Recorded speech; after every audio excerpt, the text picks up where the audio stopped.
What's up, everybody? We are back for another waiver wire video, and I've got everything you need to know from shallow to deep league ads for players that you need to hold on to and for players that I think you can safely drop, cut, and move on. And if you're new here, I'm always going to go over my previous waiver wire videos. I'm just going to quickly go through them, hold myself accountable, see if my punishment is justified. And like always, I'm just trying to get better at fantasy basketball every single day. I also want to thank you guys. We crushed that 1,500 sub goal last video. I didn't realize it at the time, but we were only like 30 subs away from the goal when I released that video. So it's definitely kind of a classic flaccid tease goal there. So if you aren't subbed, that would be cool if you hit that button, hit that thumbs up or hit that thumbs down, give it some hype. See if you can hype my video harder than my daughter hypes my mini hoop jumper. I'm Chris, and welcome to Number 2 Sports, your number one destination for fantasy sports advice, well taken in number 2.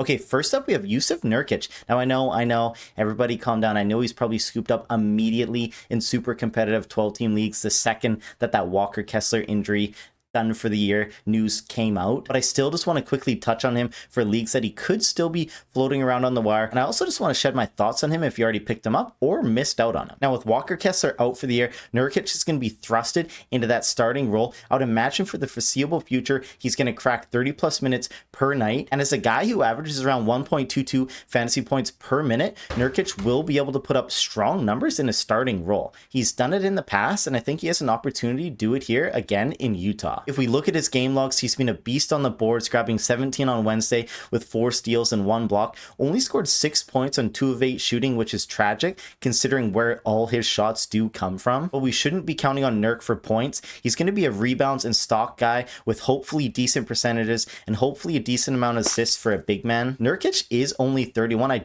do think a lot of people think he is some ancient fossil, so he does still have a lot of gas left in the tank to be able to produce. I just have no idea what this Jazz team's going to do going forward, so I definitely feel hesitant to say that this role is going to stick for the entire year. I think the odds are way more likely that it doesn't, but in the short term at least, or the medium term, the upside for center stats is just too good to pass up, and Nurkic shouldn't be floating around on any 12 league team wires right now. Next up, we'll go with Isaiah Jackson from... Oh, hey Sadie, come on, say hi, up here. Oh, yeah, who's a good girl?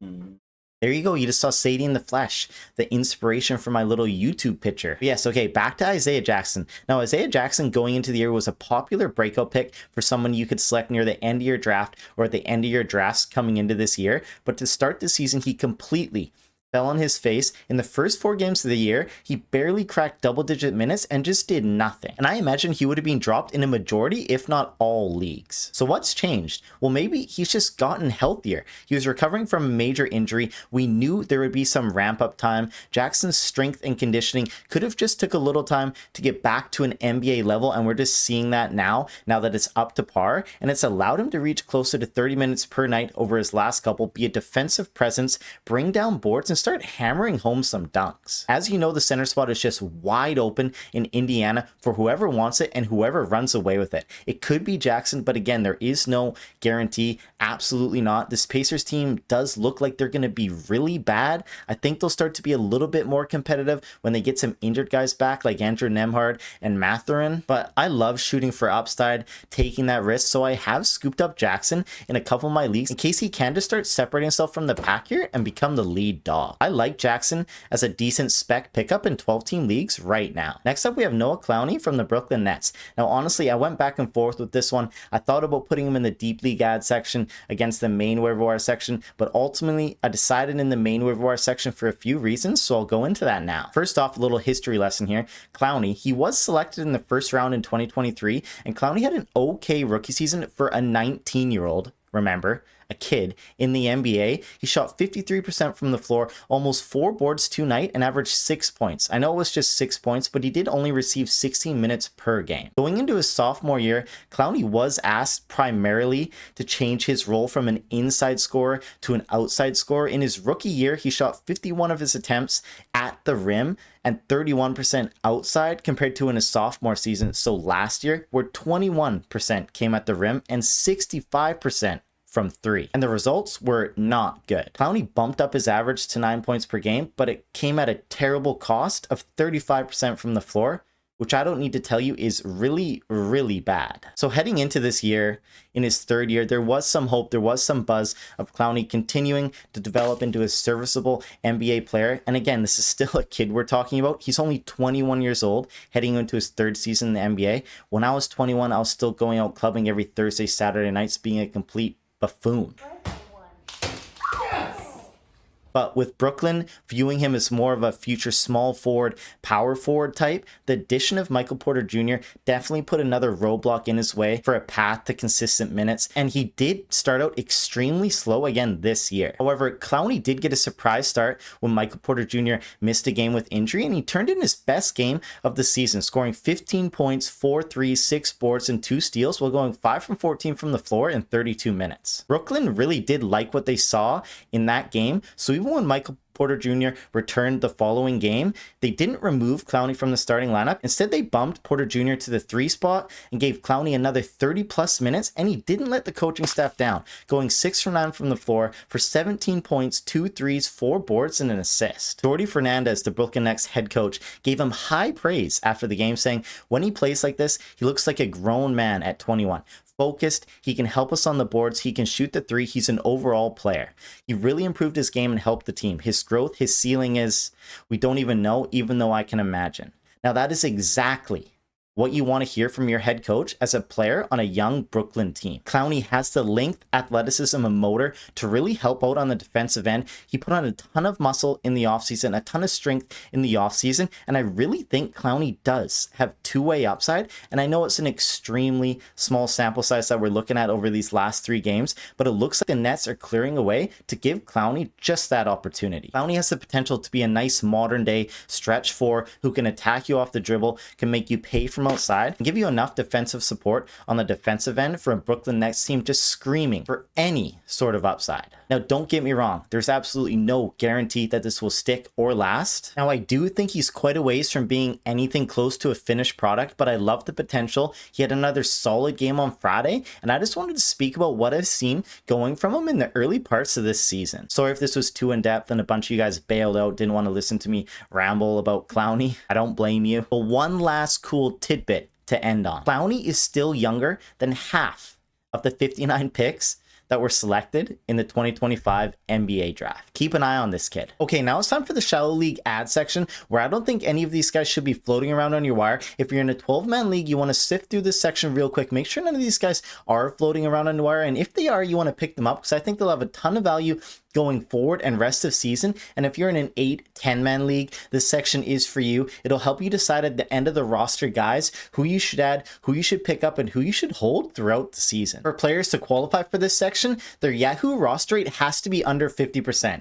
Any guys that are 50% and over, I'm not going to talk about. Okay, we're going to start this list off with the coveted three-peat, Ryan Cockbrenner, the big cock. Now, he started in the waiver wire section, then he went to the Shallow League ad section. Now he's back in the Shallow League ad section again, three-peat, baby. So like, are people scared of the big cock or what's going on? Why is he still so widely available? In category leagues, he's almost a must roster with his stock contributions, especially his block contributions. Kalkbrenner will improve as the year goes on, as he gets more adjusted to the NBA, the speed and physicality. He's tied for second right now out of the entire NBA for block shots as I'm recording this. He's also just the second rookie in Charlotte Hornets history to record 4 more blocks in 3 consecutive games. And we're only in November. The 7'7" wingspan goes so hard. Cockbrenner should be a nightly double-double threat while dominating the stock categories, and he definitely needs to be more than 30% rostered.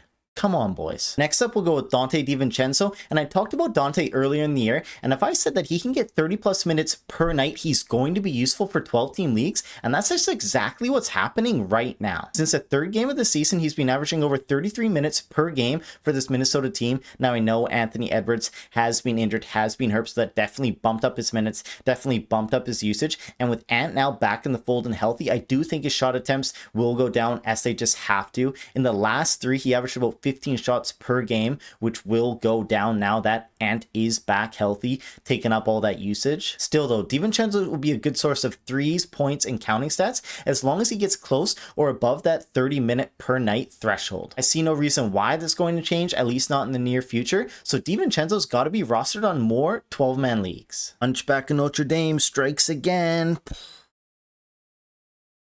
We're going to throw back the clock here and we're going to keep going with Russell Westbrook. Now, I honestly have no idea what the Sacramento team is doing, but we've been getting like vintage Russ lately if you can stomach the poor field goal percentage and turnovers. So preferably if you're punting both those cats, Russ is definitely being your guy. The minutes have been there. Westbrook is pushing for nightly triple doubles again and getting steals. Maybe this all comes crashing down when Keegan Murray returns, but you can't deny that he's producing right now and helping a lot of teams win fantasy weeks. And he shouldn't be this available in 12-man leagues. Let Russ cook, dog. Next up, we have Toumani Camara, and honestly, I was surprised to see his roster rate under 50% in Yahoo. I'll be curious what it is on ESPN and other platforms if it's this low as well, because it just doesn't make sense to me. Camara can impact the game in so many different ways, either by defensive contributions, corner threes, or attacking you in transition. His minutes will always be secure because of that on this Portland Trailblazers team, especially with Chauncey Billups gone now. The players aren't having to beat their head coach as well, with him probably betting all their unders and betting the money line against them. I believe Kamara's floor is a top 100 player with room for lots more if he makes improvements on the offensive end. Find some consistency, improve that three-point stroke, and he's going to be a top 75 player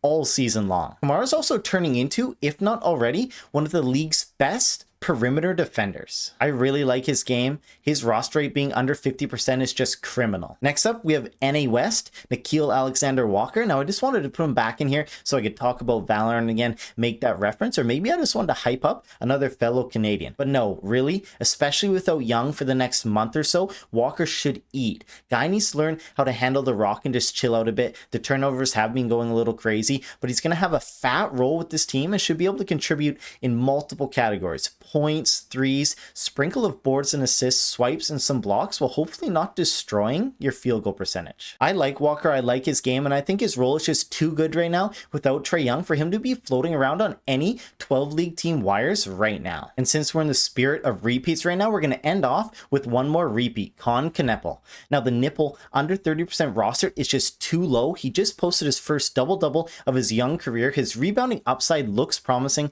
Kneppel is very active on the offensive and defensive glass for a guard. His efficiency should improve as he gets more accustomed, more acclimated to the speed and physicality of the NBA. There was no LaMelo for the last 2 games, so that definitely bumped up his shot total, definitely bumped up his usage. There also hasn't been Brandon Miller for the last while too. But as you know, LaMelo is anything but guaranteed to stay healthy for the season. The nipple has been featured in a lot of pick and roll actions the last few games as the screener or the roll man, and they really are generating a ton of good looks off it, as his high IQ allows him to make the correct read, whether it's getting inside leverage, popping, or slipping to the paint. I'd keep an eye on this as a huge development and a huge boost for his outlook going forward, especially with ball dominant guys who can pass like LaMelo Ball and Brandon Miller. Kind of reminds me how they used to use Gordon Hayward, and it makes sense. I really like Kneppel, the nipple, for 12-league teams that need a threes, points, rebounds from the guard position. Okay, now let's move on to the deep league ads section, where these guys' roster rates in Yahoo will be under 20%. Let me know if these guys are deep enough for you. Let me know if you want me to go even deeper. But yeah, anyways, let's get to it. First up, we got my boy, Moses Moody. Now, before everyone pops wood looking at his recent game log, just know the last 2 games aren't realistic going forward, as Curry and Butler both have been hurt or sick. But I do think there is a path to relatively consistent minutes inside Kerr's heralded impossible to break rotation. If Moody can get close to 25 minutes per night, either starting or first off the bench leading the second unit, he should be able to knock down enough threes, score, and sprinkle in stats across the board with solid field goal percentage to be useful most nights. Not a bad deep league pickup at all. Just don't expect anything close to his last 2 games going forward on a consistent basis. It is just a good benchmark, though, to know when given the opportunity, he can produce like that, though. Next up, we have Mad Max Christie from the Dallas Mavericks. Now, he has another usage bump right now with injuries to Anthony Davis and Derek Lively, but we all do know how injury prone both those guys are, so there is more potential for holding value with Christie, and we've seen in the past, as recent as last year, when Christie's given the run, given extended minutes, he can be very useful for fantasy purposes. Christie has nice length and quickness. He can knock down a three, he can rebound, he has the ability to get the ball to his teammates in a scoring position, and hopefully he can hover around 50% from the floor. When Davis is out, when Lively is out, Christie can be very useful, and he's a nice deep league ad for fantasy managers in need of those categories. Next up, we'll go with Peyton Watson. Anytime I see or hear the word Peyton, I just immediately think of that ginormous forehead and Mr. Manning. But yes, to begin the season, Watson's minutes looks fantastic, hovering around the 25-minute mark per game, and he was producing in the sense of steals and blocks, because that's going to be his main two categories, why he gets extended run on the floor for Denver as a defender, as a hype guy, as a motor on the defensive end, because Watson's never going to be a high score or assist guy, but his athleticism is top notch. He's a motor. Like I said, his minutes did plummet though, under 20 minutes the last two contexts, so he did come kind of crashing back down to earth there, but Cameron Johnson is still really struggling. Watson is also just one injury away from a guy above him to get back up to the 25-minute per night mark. And if you need a cheap source of steals, blocks, Watson can definitely be your guy. Okay, now let's get into the section for players that I want to hold on to. I want to give them a little bit more time, see if they can turn around their slow starts to the season and start picking up where we expect them to going forward.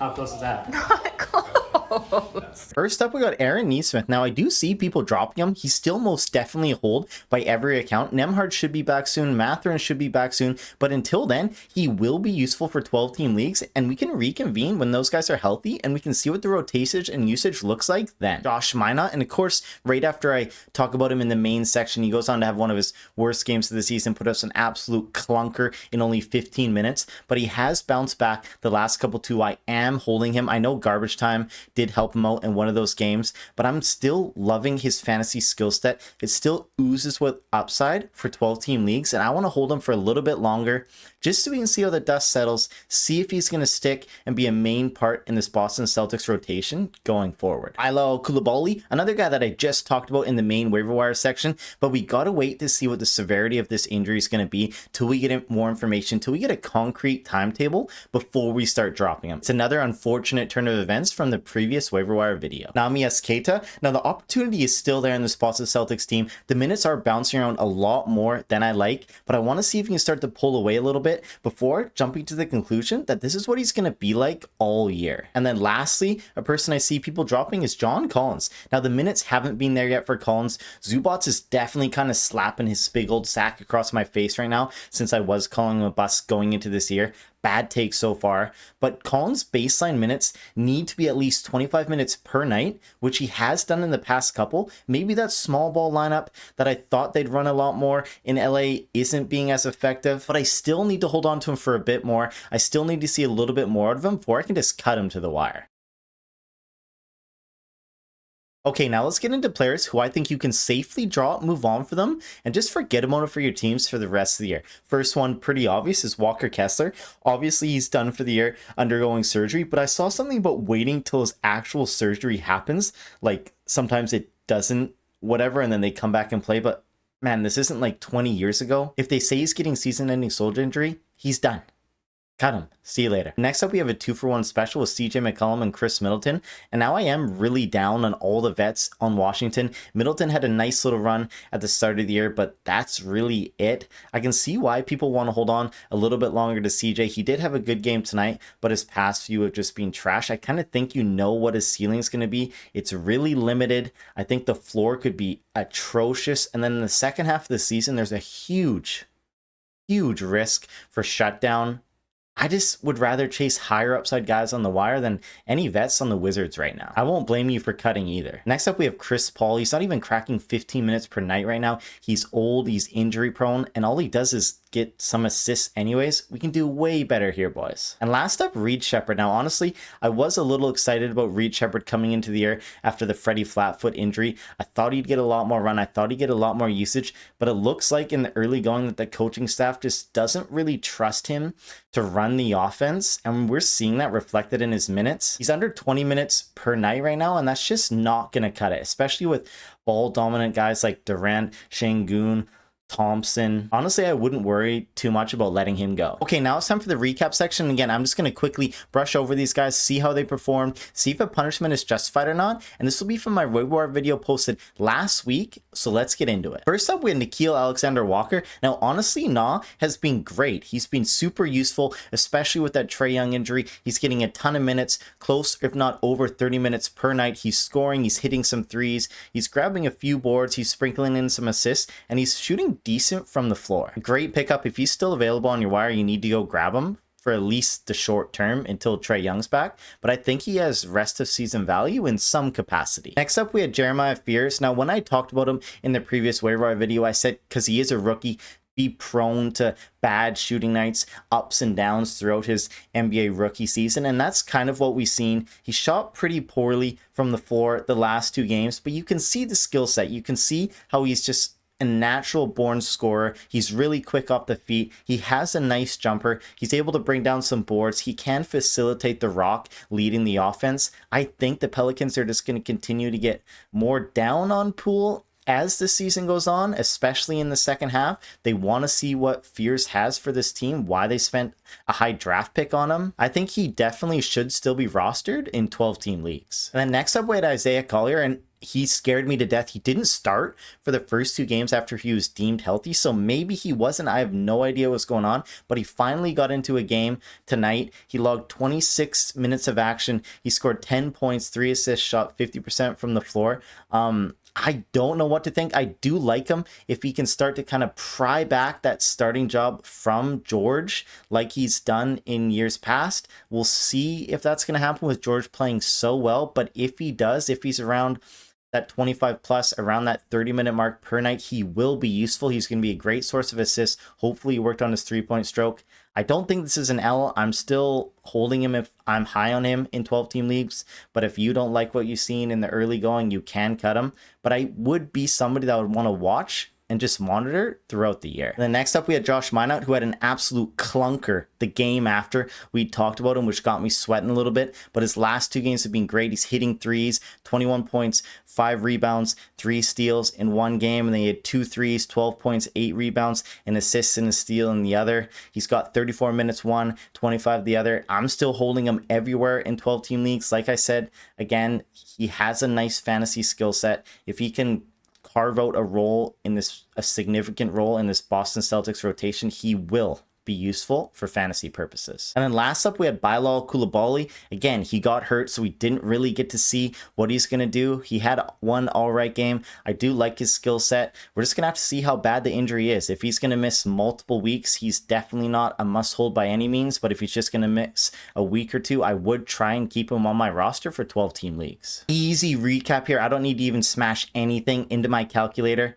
We got a bunch of hits. The injury one, we just have to wait and see with Coulibaly.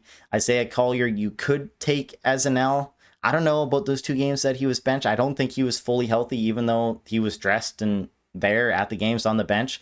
We'll have to see. We'll monitor that one. But no punishment this week. No way. All right, but I think that's it for this video. Thanks for all your support, guys. It does mean a lot. I appreciate all you. Hit that sub button if you aren't subscribed. Hit that thumbs up if you like this video. Smash that thumbs down if you dislike this video. And let me know down below. Hype this video. I don't even know what hype does, but it sounds cool. And I hope you guys have a great rest of your weekend. Great rest of your week, night, day, wherever you are.